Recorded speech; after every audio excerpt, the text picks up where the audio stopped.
अगर तुम पहली बार यहाँ आए हो तो वेलकम। यहाँ फाइन आर्ट्स का ज्ञान मिलेगा एकदम सिंपल, देसी और इंग्लिश स्टाइल में, बिना किसी स्ट्रेस के। और अगर पहले के पार्ट देख लिए हैं तो चलो आगे बढ़ते हैं। हमने पहले की कुछ वीडियोस में the Rajasthan school of painting, जो कि हमारी क्लास 12th का फाइन आर्ट्स का चैप्टर 2 है, इसमें इंट्रोडक्शन, थीम्स ऑफ पेंटिंग, उसके बाद मालवा स्कूल ऑफ पेंटिंग और मेवाड़ स्कूल ऑफ पेंटिंग को बहुत डिटेल में और इंटरेस्टिंग वे में कवर कर लिया है। आज की वीडियो में हम बूंदी स्कूल ऑफ पेंटिंग को पढ़ने वाले हैं। तो आगे बढ़ने से पहले हम थोड़ा सा रिकैप ले लेते हैं कि हमने प्रीवियस वीडियो में जो मेवाड़ स्कूल ऑफ पेंटिंग है उसमें क्या पढ़ा था। ओरिजिन इन उदयपुर, मेवाड़, राजस्थान। तो ये जो पेंटिंग स्टाइल था वो शुरू हुआ था राजस्थान के उदयपुर एरिया से, जो मेवाड़ रीजन कहलाता है। एकदम राजपूताना फ्लेवर था इसमें। Patronage bye rulers like Jagat Singh 1 and Jagat Singh 2। तो जगत सिंह 1 एंड 2 जैसे जो किंग्स थे और जो आर्टिस्ट थे, उन्होंने इसको फुल सपोर्ट दिया था। पेंटिंग्स बनवाने में जो पैसे, जगह, या सब कुछ जो लगता है वो सब कुछ इन्होंने दिया था। इसमें कुछ फेमस आर्टिस्ट थे जैसे साहिबदीन, मनोहर, जगन्नाथ, मतलब ये 3 बड़े नाम थे। साहिबदीन जो था वो मास्टर आर्टिस्ट थे, युद्ध कांडा जिसने बनाई थी। फिर मनोहर बालकांड के लिए जाने जाते हैं। और जो जगन्नाथ है वो बिहारी सत्सई, जो कि एक लव पोइट्री बेस्ड पेंटिंग थी, उनके लिए जाने जाते हैं। फिर हमने थीम्स देखे थे कि रामायण, रसिका प्रिया, भगवत पुराण, इस तरह के थीम्स ज़्यादा थे। और अर्ली फेज़ में भक्ति बेस्ड थीम्स थे कि रामायण के युद्ध और भक्ति के बारे में, रसिका प्रिया लव सीन्स के बारे में, जो भगवत पुराण है वो कृष्ण लीला के बारे में। फिर हमने स्टाइल देखा था कि इसका style bold lines, bright red और येलो, 2D फिगर्स थी, मतलब बिल्कुल देसी स्टाइल था। स्ट्रॉन्ग आउटलाइंस का यूज़ कर रहे थे, रेड येलो जैसे ब्राइट कलर्स, और 2D फ्लैट फिगर्स की कोई शेडो या डेप्थ नहीं थी। इस मास्टरपीस में जो साहिबदीन थे उन्होंने वॉर सीन्स दिखाए, ओब्लिक एरियल व्यू यूज़ किया था ताकि एक सीन में ज़्यादा स्टोरी दिख सके। किसमें? साहिबदीन जो युद्ध कांडा था वो हमने देखा था। उसके बाद इनका जो शिफ्ट था, मतलब बाद में जो पेंटिंग थी वो भक्ति से थोड़ा सा हटके कोर्ट लाइफ में दिखने लगी थी। शिकार और जो राजा के दरबार थे, जिनाना था, मतलब जो क्वींस के मेकअप वगैरह की एक्टिविटीज़ थी, जो फेस्टिवल, सब कुछ, ये सब कुछ के बारे में पेंटिंग बनने लगी थी। फिर हमने नाथ द्वार के बारे में पढ़ा था, जिसमें पिछवाई क्लॉथ पेंटिंग्स थी श्रीनाथ जी की। जो नाथ द्वार में श्रीनाथ जी के बड़े बड़े कपड़ों पर पिछवाई पेंटिंग्स बनाई जाती थी कोई भी फेस्टिवल्स या पूजा के लिए। तो ये सब कुछ हमने पढ़ लिया था हमारे लास्ट वीडियो में, जो कि थी मेवाड़ स्कूल ऑफ पेंटिंग। तो अब हम अपनी बूंदी स्कूल ऑफ पेंटिंग शुरू करते हैं। A prolific and distinct school of painting flourished in Bundi in the 17th century, which is remarkable for its unblemished color sense and excellent formal design. तो देखो, जो बूंदी में 17th सेंचुरी के दौरान एक ऐसी पेंटिंग स्टाइल डेवलप हुई थी जो ना तो सिर्फ क्वांटिटी में ज़्यादा थी, मतलब प्रोलिफिक मतलब क्वांटिटी में ज़्यादा, बल्कि अपने अलग अलग पहचान वाले स्टाइल, जो एक डिस्टिंक्ट स्टाइल है, उसके लिए भी बहुत फेमस थी। जैसे मेवाड़ स्कूल ने अपने जो बोल्ड रेड और रिलीजियस स्टोरी टेलिंग से नाम कमाया था, वैसे ही बूंदी स्कूल ने भी अपने जो साफ, क्लियर और बैलेंस्ड कलर से सबको इम्प्रेस किया था। मतलब एकदम clean, neat and clean paintings थी इनकी। इसमें कोई कलर ओवर या फिर डल नहीं लगता, सब कुछ एकदम परफेक्टली ट्यून लगता है। और जो डिज़ाइन की बात करें तो हर एक पेंटिंग में एक अलग ही स्ट्रक्चर्ड लेआउट होता था कि लोगों की पोजीशन है, नेचर का अरेंजमेंट या बिल्डिंग्स का प्लेसमेंट, सब कुछ बिल्कुल प्लान्ड और ग्रेसफुल होता था। तो इसी वजह से जो बूंदी स्कूल है उसको एक एस्थेटिक और डेकोरेटिव बैलेंस का मास्टर माना जाता है कि जस्ट लाइक हाउ साहिबदीन ने युद्ध कांडा में नरेटिव फ्लो को बैलेंस किया था, उसी तरह ही सब कुछ बैलेंस करता है। Bundi Ragmal, dated 1591, assigned to the earliest and formative phase of Bundi painting, has been painted at Chunar in the reign of Bhoj Singh, the Hada Rajput ruler. अब एक चीज़ याद रखना, इसमें बहुत सारे राजाओं के नाम आएंगे, तो उनको क्रोनोलॉजिकली मैं बाद में रिकैप भी करा दूंगी, याद भी करा दूंगी, पर थोड़ा सा याद रख के चलना। तो याद है हमने मेवाड़ स्कूल में रागमल सीरीज़ की बात की थी, जिसमें राग और रागनियों की जो पेंटिंग्स थी के ज़रिए मतलब एक्सप्रेस किया जाता, पेंटिंग्स के ज़रिए राग और रागनियों को एक्सप्रेस करते थे। वैसे ही बूंदी स्कूल की भी जो सबसे पुरानी और जो शुरुआती फॉर्मेटिव मतलब शुरुआती जो पेंटिंग है वो भी रागमल सीरीज़ ही थी, जो 1591 में बनाई गई थी। ठीक है, और ये पेंटिंग चुनार नाम की जगह पे बनाई गई थी, जो आज यूपी में है। ये जो जगह है चुनार, ये यूपी में है, प्रेजेंट डे यूपी में। तो इस जगह पे बनाई गई थी। और उस टाइम बूंदी पर जो राजा भोज सिंह थे उनका रूल था पेंटिंग के टाइम पे। तो बूंदी पे रूल करते थे राजा भोज सिंह, जो एक हादा राजपूत क्लैन से थे। ठीक है, हादा एक क्लैन है राजपूत्स का, उस क्लैन से थे। ये इम्पोर्टेंट इसलिए है क्योंकि बूंदी पेंटिंग की शुरुआत का सबसे पहला एग्जाम्पल है जहाँ से इसकी यूनिक स्टाइल डेवलप होने लगी। उस टाइम तक मुग़ल इन्फ्लुएंस बूंदी में कम था, इसलिए जो कलर्स और फिगर्स हैं उनमें एकदम देसी रोनेस थी। पर इसी रो स्टाइल से बूंदी की जो ग्रेसफुल और डेकोरेटिव आइडेंटिटी थी वो इवॉल्व हुई थी। The Bundi school blossomed under the patronage of two rulers, Rao Chhattarsal, who was made the governor of Delhi by Shah Jahan and played a conspicuous role in the subjugation of the Deccan, and his son Rao Bhau Singh, who was an enthusiastic, self-indulging patron as revealed from numerous portraits that he commissioned of himself and other dated works. तो देखो, अभी हमने पहले एक राजा के बारे में बात की थी, भोज सिंह। ठीक है, भोज सिंह के बाद अब हमारे पास दो किंग और आए, फिर है राव छतरसाल और राव भाव सिंह। तो पहले थे भोज सिंह, दूसरा राव छतरसाल, तीसरे राव भाव सिंह। भोज सिंह में इम्पोर्टेंट बस यही था कि उनके टाइम पे ये पेंटिंग शुरू हुई थी चुनार, जो कि यूपी का रीजन है, वहाँ पे। अब हम देखते हैं कि बूंदी स्कूल की जो असली चमक थी, मतलब जो ब्लॉसमिंग पीरियड था, वो तब आया जब ये जो टू इम्पोर्टेंट किंग्स हैं इन्होंने इसको फुल सपोर्ट दिया, फुल पैटर्नेज दी। जैसे मेवाड़ में जगत सिंह ने दिया था, मेवाड़ पेंटिंग में हमने देखा था ना जगत सिंह के बारे में, वैसे ही यहाँ भी राव छतरसाल। तो शाहजहाँ ने इनको दिल्ली का गवर्नर बनाया था, राव छतरसाल को। मतलब मुग़ल एम्पायर के अंदर भी उनका स्टेटस काफ़ी हाई था। उन्होंने डेक्कन के एरियाज़ को कंट्रोल करने में भी इम्पोर्टेंट रोल प्ले किया था, इसलिए उनकी पावर और जो पॉलिटिकल पोजीशन है वो काफ़ी स्ट्रॉन्ग थी। इस समय बूंदी के आर्टिस्ट को रॉयल पैटर्नेज मिला और इसलिए जो पेंटिंग्स का लेवल है वो भी हाई हुआ। ठीक है, पैटर्नेज मिलता है, जब रॉयल पैटर्नेज मिलता है तभी पॉपुलर होती हैं पेंटिंग्स या फिर और ज़्यादा डेवलपमेंट होती है उसी में। फिर हम राव भाव सिंह के बारे में थोड़ा सा देख लेते हैं। राव भाव सिंह का क्या था कि ये किंग बहुत ही एंथुजियास्टिक थे, मतलब जोशीले और खुद पे फिदा पैटर्न थे। उन्होंने अपनी और दूसरों की बहुत सारी पेंटिंग्स बनवाई थी, मोस्टली पोर्ट्रेट्स बनवाते थे। कौन? राव भाव सिंह। राव भाव सिंह क्योंकि बहुत ही खुद पे फिदा सेल्फ इंडल्जिंग पैटर्न थे, तो ये अपनी पेंटिंग्स बनवाते थे, दूसरों की पेंटिंग्स जो पोर्ट्रेट्स है वो बनवाते थे। तो इनको पेंटिंग्स का क्रेज़ था। इसका मतलब ये है कि बूंदी स्कूल में रॉयल पोर्ट्रेट्स का एक स्ट्रॉन्ग ट्रेंड डेवलप हुआ था। देखो, मेवाड़ में भी जगत सिंह टू ने कोर्टली सीन्स प्रमोट किए थे, वैसे ही बूंदी में भी किंग्स ने कोर्टली पोर्ट्रेट्स और पेंटिंग्स को स्पॉन्सर किया। लेकिन बूंदी स्टाइल में थोड़ी और ज़्यादा ग्रेसफुल और ज़्यादा लिरिकल थी ये paintings. Innovative developments have been observed under the reigns of his successors Anirudh Singh and Budh Singh, whose whiskered face is visible in many portraits. Despite numerous political disputes and having lost his kingdom 4 times, he is known to have encouraged the art of painting. तो अब हमारे पास 2 king के नाम और आ गए। अभी तक हमने क्या पढ़ाए थे?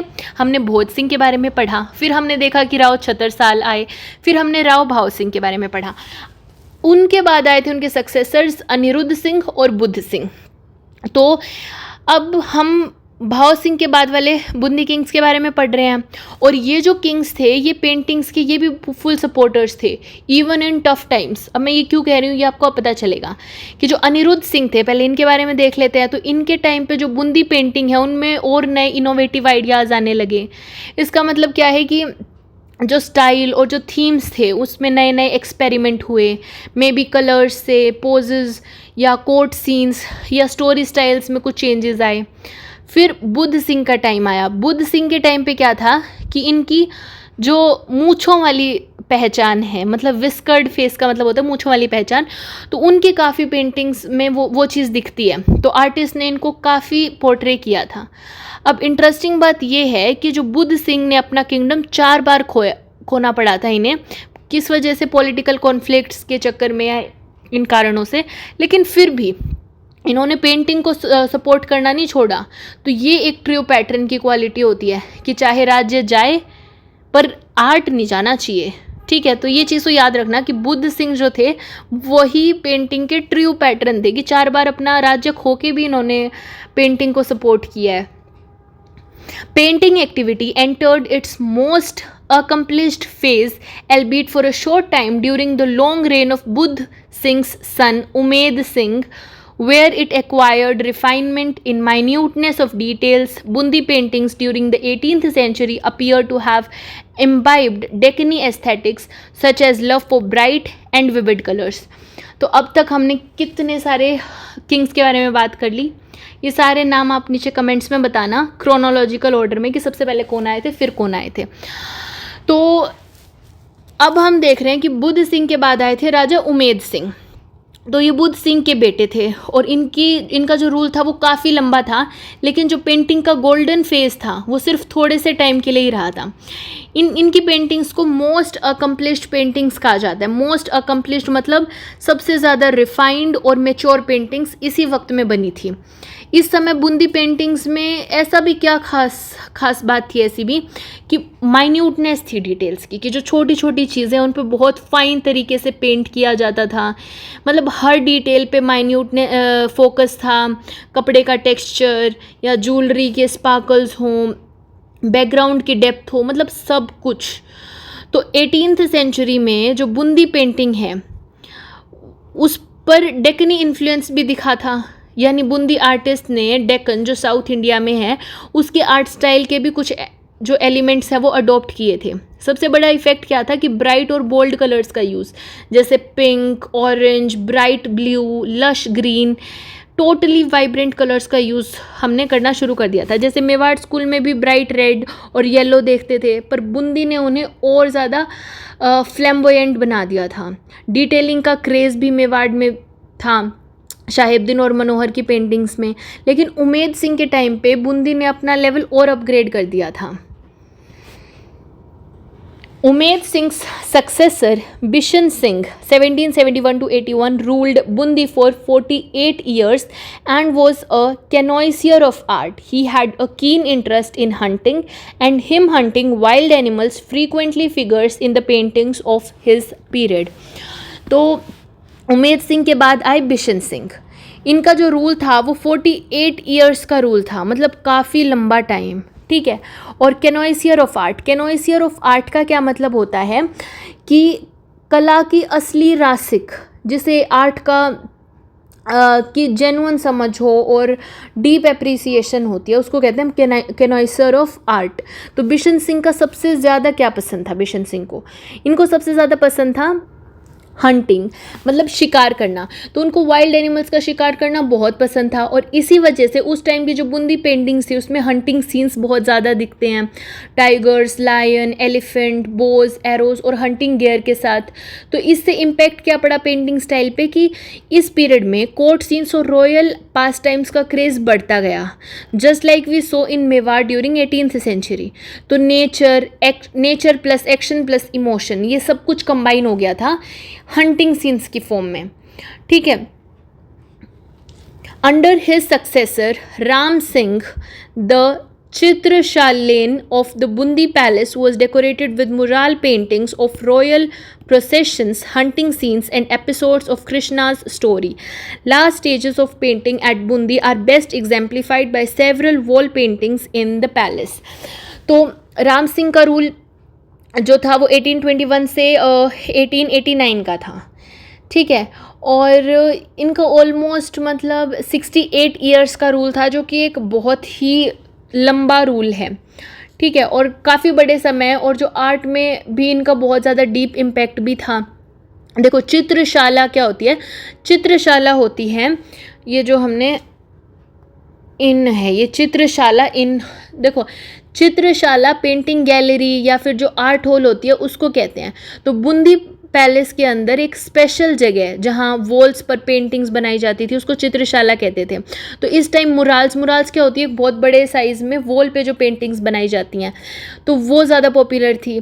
सब्जेक्ट्स क्या क्या दिखाए जा रहे थे उस पेंटिंग्स में कि रॉयल प्रोसेशंस हैं, कि राजा का जो ग्रैंड सफ़र है, या घोड़े और हाथियों के साथ के शानदार डिस्प्ले कर देते थे, या हंटिंग सीन्स हैं कि बिशन सिंह जो थे उनके समय से चली आ रही थी ये ट्रेडिशन, तो उन्हीं के समय से चला आ रहा था बिशन सिंह के टाइम पे, क्योंकि उन्हें हंटिंग बहुत पसंद थी। या कृष्णा के लाइफ एपिसोड्स जो माइथोलॉजिकल टच है, जैसे कृष्ण लीला है या रास लीला है, गोवर्धन स्टोरी है, ये सब कुछ। और लास्ट फेज मतलब राम सिंह के टाइम पे ही जो मुराल्स की बूंदी स्कूल का जो फाइनल और बेस्ट एग्जाम्पल बन गया था, इसका मतलब यही है कि उनके बाद जो पेंटिंग स्टाइल है वो धीरे धीरे डिक्लाइन होने लगा। समझ रहे हो? तो जिस तरह से मेवाड़ स्कूल में ने श्रीनाथ जी और कृष्ण को जो नथवारा में नाथद्वार में सेलिब्रेट किया था, वैसे ही बूंदी में भी मुराल्स में Krishna stories I, royal life भी थी, साथ में डिवोशन भी, इन दोनों का मिक्सचर यहाँ दिखाया गया है। ठीक है।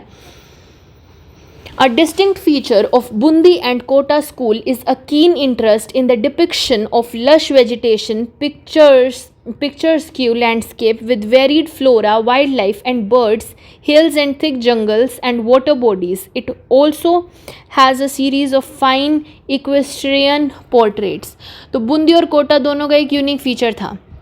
कोटा स्कूल हम आगे पढ़ेंगे, तो दोनों में नेचर का बहुत ही ज़्यादा, नेचर के लिए बहुत ज़्यादा प्यार दिखाया जाता है। जैसे मुग़लों ने ह्यूमन पोर्ट्रेट्स में डिटेलिंग की थी, वैसे ही बूंदी और कोटा ने अपने नेचर में डिटेलिंग दिखाई है कि लश वेजिटेशन दिखाई गई है। पिक्चर्स्क्यू लैंडस्केप का मतलब है कि खूबसूरत सीनरीज़, जैसे अब हम नज़ारे देखते हैं टीवी पे, वैसे पेंटिंग्स में दिखाए जाते थे। फ्लोरा, वाइल्ड लाइफ और बर्ड्स दिखाई जा रही हैं, कोई पीकॉक दिखा दिया, डियर, मंकी, पैरट्स, ये सब कुछ हाईली डिटेल्ड होता था। फिर हिल्स और वाटर बॉडीज़ दिखा दिए। इक्वेस्टेरियन पोर्ट्रेट्स मतलब जो घोड़े पर बैठे हुए लोग होते थे, यूजुअली राजा होता था, उसको इक्वेस्टेरियन कहते हैं। तो इस तरह की पेंटिंग्स थी। ये बताते हैं कि जो बूंदी और कोटा में रॉयल पावर थी प्लस एलिगेंस, दोनों को दिखाने का तरीका अलग था। ठीक है। The drawing of elephants is particularly unsurpassed in both Bundi and Kota. Bundi artists had their own standards of feminine beauty. Women are petite with round faces, receding foreheads, sharp noses full of cheeks, sharply penciled eyebrows, and a pinched waist. तो elephants की जो drawing है वो particularly unsurpassed in both Bundi and Kota, मतलब कोटा, इसका क्या मतलब है कि जो हाथियों की ड्राइंग थी वो बूंदी और कोटा स्कूल में सबसे बेस्ट माना जाता है। अनसरपास्ड का मतलब है जिसका कोई मुकाबला ही ना हो। तो इन स्कूल्स के जो आर्टिस्ट थे वो एलिफेंट्स को बहुत रॉयल, डिटेल्ड और नेचुरल जेस्चर्स में ड्रॉ करते थे, जैसे हंटिंग सीन्स या फिर रॉयल प्रोसेशंस में कर रहे हो। तो ऐसे मैजेस्टिक एनिमल्स को पेंट करना रॉयल कोर्ट का फेवरेट थीम होता था। कृष्ण लीला का बैकड्रॉप या रॉयल हंट्स में भी एलिफेंट्स का बोल्ड प्रेजेंस दिखाई देता है। या Bundi artist had their own standards of feminine beauty, कि हर स्कूल का एक अपना ब्यूटी आइडियल होता था। बूंदी आर्टिस्ट ने जो आइडियल फीमेल फिगर सोचा, उसके कुछ स्पेसिफिक फीचर्स क्या थे कि पेटाइट फिगर मतलब छोटी और नाजुक सी body, delicate, graceful, round face है, गोल और सॉफ्ट लुकिंग चेहरा है जो इनोसेंस दिखाता है। फिर रिसीडिंग फोरहेड मतलब माथा थोड़ा सा पीछे जाता हुआ एक स्टाइलाइज्ड फीचर हो गया। फिर जो शार्प नोज़ है, फुल चीक्स हैं, भरे भरे से गाल हैं, और शार्पली पेंसिल्ड आईब्रोज। फिर पिंच्ड वेस्ट, पतली कमर है, एकदम एलिगेंट फेमिनिन दिखाते हुए, ग्रेस दिखाते हुए बनाते थे। तो इनका क्या है कि बूंदी और कोटा के जो हाथी थे वो अनमैच थे, और इनकी औरतें जो फेमिनिन ब्यूटी है वो ग्रेसफुल और रॉयल ब्यूटी का एक परफेक्ट एग्जाम्पल थी। Bundi's earliest phase of painting, Bundi Ragmal, bears an inscription in Persian that dates back to 1591, mentions names of its artists Sheikh Hassan, Sheikh Ali, and Sheikh Hatim, who introduced themselves as pupils of master artists Mir Sayyid Ali and Khwaja Abdul Samad of the Mughal court. तो बूंदी के जो earliest phase of painting थी, यानी Bundi school का सबसे पुराना और starting phase जो पेंटिंग का है, जिसका बेस्ट एग्जाम्पल है बूंदी रागमल। तो इस पेंटिंग पे एक पर्शियन मतलब फ़ारसी लैंग्वेज में लिखा हुआ एक इंस्क्रिप्शन जो 1591 के आसपास का है। तो इसमें क्या है कि 16th सेंचुरी के एंड में बनी होगी ये पेंटिंग, और स्कूल मतलब जो इस स्कूल की शुरुआत का भी एक सबूत है। तो इस पर्शियन इंस्क्रिप्शन में लिखे हुए हैं 3 कलाकारों के नाम, जो कि हैं शेख हसन, शेख अली और शेख हातिम। तीनों शेख हैं, तो आप याद रख भी सकोगे कि शेख हसन, शेख अली और शेख हातिम। और ये बूंदी रागमल के पेंटर्स थे। और ये जो 3 आर्टिस्ट थे, इन्होंने अपने आप को मुग़ल कोर्ट के 2 बड़े जो उस्ताद थे उनके स्टूडेंट्स बताए हैं, और वो कौन हैं? मिर सैयद अली और ख्वाजा अब्दुल समाद। इन दोनों ने मुग़ल पेंटिंग्स को डेवलप किया था अकबर के कोर्ट में। ये हमने चैप्टर 1 में देखा था, मुग़ल मैन्यूस्क्रिप्ट इलस्ट्रेशंस वाले में, ठीक है, अकबरनामा वगैरह देखा था। तो ये लाइन दिखाती है कि बूंदी स्कूल का जो इनिशियल इन्फ्लुएंस था वो मुग़ल पेंटिंग से था, क्योंकि उसके अर्ली पेंटर्स मुग़ल कोर्ट से ट्रेंड स्टूडेंट्स थे।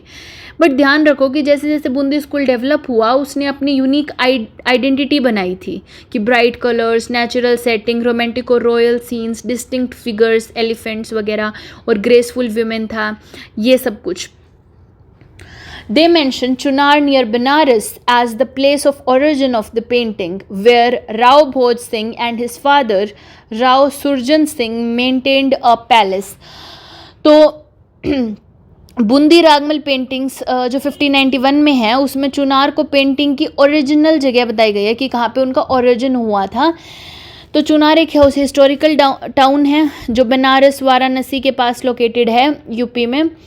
तो वहाँ का एक पैलेस इन्वायरमेंट में इस पेंटिंग को बनाया गया था, ऐसा बताया जाता है। तो इसका मतलब है कि राव भोज सिंह, जिनका टाइम पीरियड 1585 से 1607 था, उनके फादर थे राव सुरजन सिंह का एक राजमहल मतलब रॉयल पैलेस था चुनार में।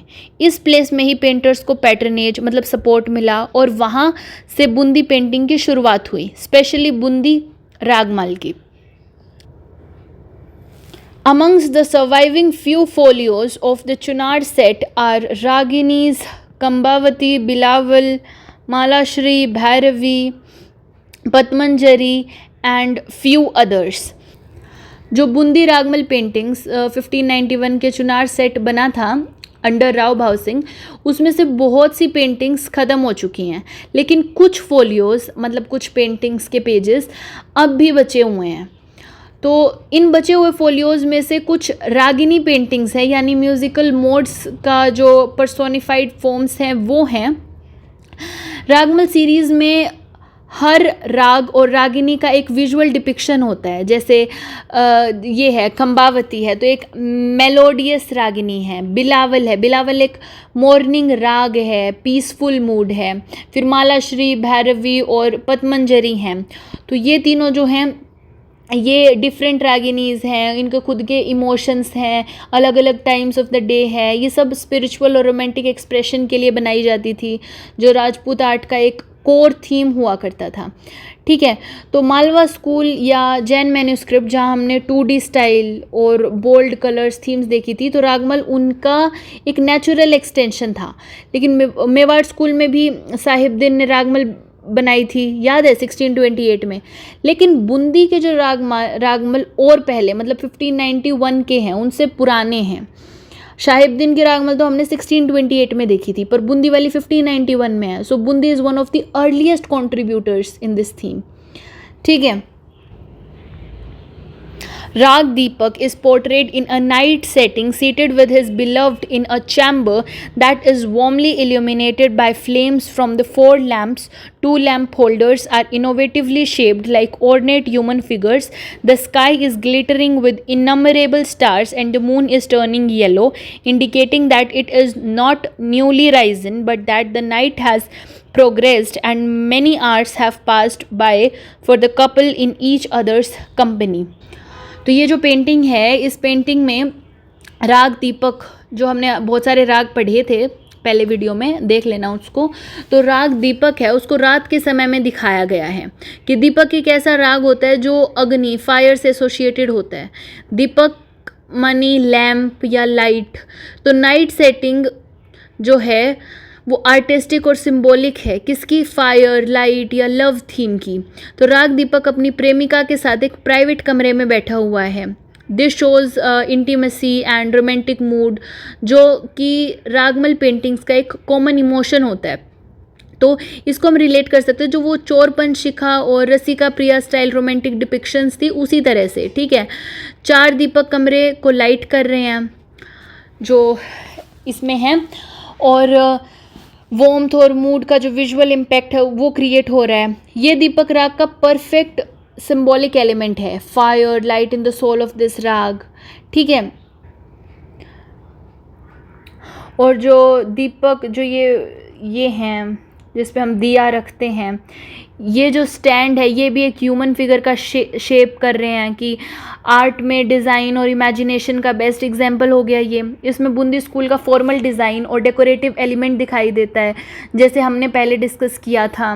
और बाहर का व्यू भी पोएटिक है, आसमान तारे से भरे हैं, यहाँ पे बहुत सारे तारे हैं, और पीला जो चांद है वो पीला हुआ दिखाई देता है कि रात काफ़ी बीत चुकी है, जिससे हमें पता चलता है। और टाइम लैप्स का आर्टिस्टिक इंडिकेशन है कि कपल ने काफ़ी वक्त साथ में बिताया है। तो ये जो पेंटिंग है ये रागमल सीन की पेंटिंग है, स्पेसिफिकली राग दीपक। इसे 1591 में चुनार में बनाया गया था और ये बूंदी स्कूल के इनिशियल फेज़ में बनी थी। तो इसमें आप क्लियरली देख सकते हो कि एक रात का रोमांटिक सीन है जिसमें एक प्रेमी और प्रेमिका एक शीश महल जैसे चैम्बर में बैठ के साथ वक्त बिता रहे हैं। सीन का फोकस है मेनली दीपक पे है, जो लैम्प है उस पे है, जो कि एक राग का मेन सिंबल होता है। यहाँ 4 दीपक जल रहे हैं जो प्रेम और पैशन का जो मूड है वो बना रहे हैं। तो ये सब कुछ इस पेंटिंग में दिखाई दिया है। ये राग दीपक है, ये आप देख लेना। One may observe in this painting that the finial on the domical structure of the palace protrudes into the yellow patch reserved for writing, and except for the label of Deepak Rag, nothing else is written.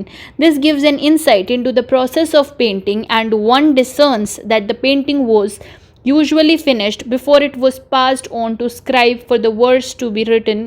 In this case, the verse was never written, and the label was more of an indication to the artist as to what he should be painting. तो देखो जो painting में जो महल के ऊपर एक डोम बना हुआ है, उसकी छोटी या फिर मतलब एक डिज़ाइन है, कलश जैसा डिज़ाइन है सीधा येलो बॉक्स में। देखो मैं दिखाती हूँ कि ये कलश जैसा एक डिज़ाइन है जो इस येलो बॉक्स के अंदर घुस गया है। तो ये जो येलो बॉक्स है शायद से लिखने की जगह छोड़ी गई होगी कि ये येलो पैच इसमें लिखने के लिए रिजर्व्ड होगा, जैसे कोई टाइटल या फिर कोई श्लोक लिखना होगा।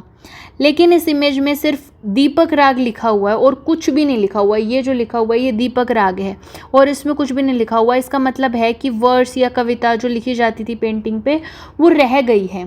तो ये ऑब्जर्वेशन हमें एक अंदर की बात बताता है कि जो पेंटिंग के प्रोसेस के बारे में, कि कैसे काम होता होगा आर्टिस्ट और स्क्राइब के बीच में। कि पहले आर्टिस्ट जो हैं वो पेंटिंग कंप्लीट कर देते होंगे, उसके बाद जो स्क्राइब होता है वो उस पर लिखता होगा कोई भी श्लोक, राग का डिस्क्रिप्शन या फिर कविता। लेकिन इस पेंटिंग में तो वर्ड्स लिखा ही नहीं गया। मतलब दीपक राग के लेबल सिर्फ एक निर्देश देता है जिससे आर्टिस्ट को बताया गया कि राग क्या डिपिक्ट करना चाहता है। जैसे एक स्टिकी नोट होता है कि भैया इसमें दीपक राग बनाना है, वो चीज़ बता दी, पर लिखना बाद में है जो शायद रह ही गया, वो लिखा ही नहीं गया। ठीक है, जो लिखना था वो लिखा नहीं गया। 12 मास is a popular theme of Bundi paintings. As mentioned earlier, it is an atmospheric description of the 12 months by Keshav Das, that is part of the 10th chapter of Kavi Priya, written by Rai Parbin, a celebrated courtesan of Orchha. तो 12 मास का मतलब होता है 12 महीने, ये हमने पहले पढ़ा हुआ है, इसके बारे में बहुत डिटेल में पढ़ा था 12 मास के बारे में. तो ये एक बहुत ही पॉपुलर और पोइटिक थीम थी, बूंदी पेंटिंग्स में भी थी ये. और 12 मास में हर महीने का अलग मूड, मौसम और इमोशनल स्टेट को पोइटिक वे में डिस्क्राइब किया जाता है. जैसे मॉनसून में विराह है, या सावन में मिलन है, फागुन में जो प्रेम है या रंग है, इस तरह की चीज़ें. तो ये थीम केशव दास ने लिखी थी, जो कि एक फेमस हिंदी पोइट थे. और उनका ये डिस्क्रिप्शन कवि प्रिय के नाम की जो रचना थी, जो 10th चैप्टर में है, उसमें मिलता है. तो केशव दास ने ये कवि प्रिय लिखी थी राय परबिन के लिए, जो ओरछा के एक फेमस कोर्टिसन थे. ये चीज़ हमने बहुत डेप्थ में पढ़ी थी, बहुत ज़्यादा डेप्थ में सब कुछ. ठीक है, तो ये पेंटिंग जो है, जैसे ये पेंटिंग यहाँ पे है, ये अश्विन की पेंटिंग है. ठीक है, अश्विन 12 मास, इस पेंटिंग का टाइटल है पूरा अश्विन 12 मास, जो कि ये बूंदी स्कूल ऑफ पेंटिंग है. पीरियड इसका है 17th सेंचुरी के आसपास. और छत्रपति शिवाजी महाराज वास्तु संग्रहालय मुंबई में ये अभी है, जो कि ज़रूरी नहीं है जानना. तो ये पेंटिंग 12 मास सीरीज़ का ही एक सीन है. स्पेसिफिकली जो अश्विन मंथ होता है, जो कि अराउंड सितंबर या अक्टूबर के टाइम का होता है, जिसमें श्राद्ध ऋतु जो है ऑटम होता है. तो इसमें हमें ब्लू कलर में कृष्ण दिख रहे हैं, नीले कृष्ण जो कि हैं, और राधा ऊपर बालकनी में प्रेम से बैठे हैं, गोल्डन पत्तियों के बीच में बैठे हैं. नेचर के रंग और रोमांस का एक परफेक्ट कॉम्बो है. कृष्ण एक पुष्पक जो है, जैसे आप देख रहे हो, तो इससे फूल बरसा रहे हैं, इंडिकेटिंग श्राद्ध जो होता है उसका उत्सव, श्राद्ध का. नीचे एक रॉयल प्रोसेशन है, हाथी, घोड़े, सैनिक, रेड फ्लैग, ये सब कुछ. तो इनसे पता चलता है कि कोई शिकार यात्रा या विजय यात्रा हो रही होगी.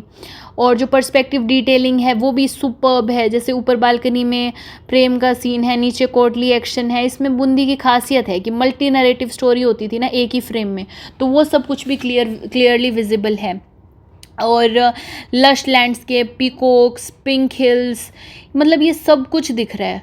तो जस्ट लाइक जो दीपक राग ने रात और प्रेम को जो फ्लेम्स एक साथ दिखाए थे, अश्विन 12 मास ने श्राद्ध का जो उत्सव है उसको और रोमांटिक रास दिखाया है, कि नेचर और मूड का इंटरेक्शन ही 12 मास थीम की जान है. और जो बूंदी ने मतलब उसे विजुअली इमॉर्टल बना दिया है, समझ रहे हो, बूंदी स्कूल में. तो ये हमने बूंदी स्कूल को भी कम्प्लीटली पढ़ लिया है. तो नेक्स्ट वीडियो में हम अपना नेक्स्ट स्कूल शुरू करेंगे. तब तक के लिए इसको रिवाइज़ करके आना.